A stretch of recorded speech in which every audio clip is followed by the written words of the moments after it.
para a gente falar sobre essas eleições, a gente convidou a professora de Relações Internacionais da Unifesp, a Regiane Bressan. Regiane, muito obrigada pela sua disponibilidade, por conversar com a gente nesse domingão, Dia dos Pais. Seja muito bem-vinda à CNN. Boa tarde a todos. Professora, eu já quero começar te perguntando quem são os principais candidatos. Queria que você falasse um pouquinho mais sobre o perfil deles e qual a expectativa para essa votação, o que deve sair dessa votação de hoje. Bem, à esquerda nós temos o Sérgio Massa, que representa a União pela Pátria. Ele é o principal favorito do presidente atual, Alberto Fernandes. Mas disputam pela centro-direita tanto Patrícia Burit quanto Horácio Larreta. Eles estão na coligação Juntos pela Mudança e eles disputam votos e, claro, devido ao descontentamento econômico, é muito provável que hoje eles ganhem muito apoio. Mas nós temos também um candidato que desponta na extrema-direita, que é o Javier Milei. Ele é considerado Bolsonaro na Argentina. Ele é um candidato que tem pouco afinidade com diversos partidos políticos, ou seja, ele não trabalha de forma muito institucionalizada, pelo contrário, ele se sente muito livre para discursos bastante radicais e ele vem ganhando cada vez mais adeptos.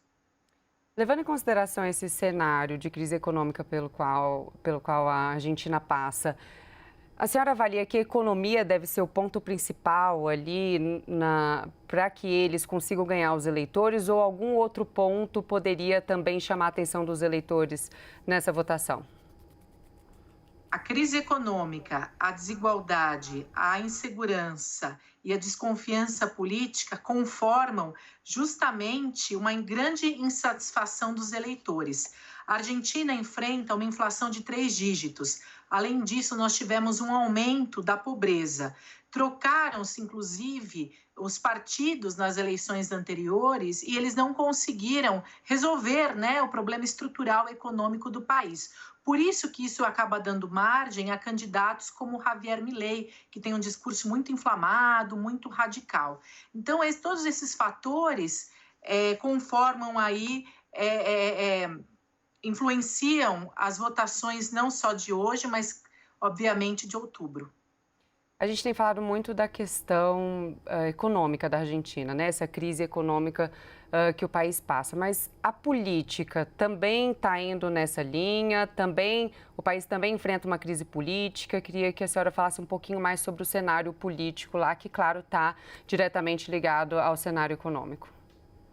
Quando há insatisfação econômica, quando há aumento de pobreza, quando há inflação, tudo isso gera um grande descrédito à política e, claro, acaba afetando a democracia. Então, nós temos uma certa instabilidade, desconfiança, que acaba agravando com a situação de hoje, por exemplo, que o país está adotando tanto cédulas em papel como urnas eletrônicas e algumas urnas não têm funcionado.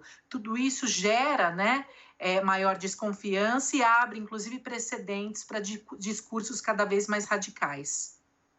Professora, e como fica a relação do Brasil com a Argentina, principalmente se um candidato mais à direita acabar saindo na frente, levando em consideração que Lula, tem bastante afinidade com o atual governo?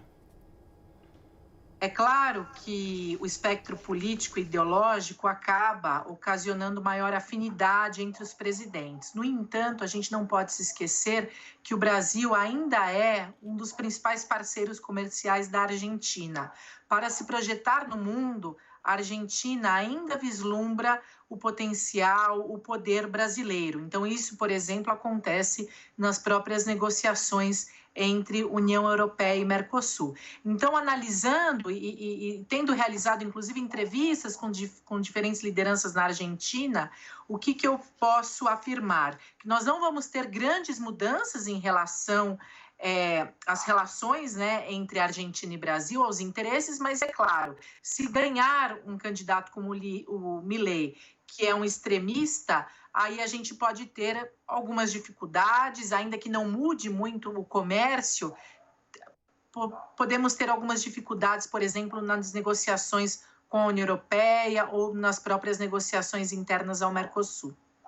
Professora, o que a senhora destacaria como principais desafios do próximo presidente argentino, né? Claro que a economia deve estar no centro da sua resposta, mas quais outros pontos a senhora destacaria?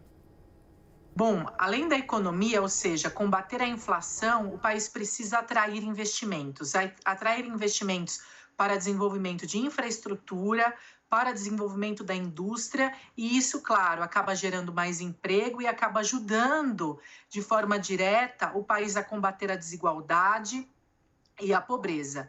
Então, a ideia não é só, claro, combater a inflação. Inclusive, o Milei propõe, né, a dolarização da economia.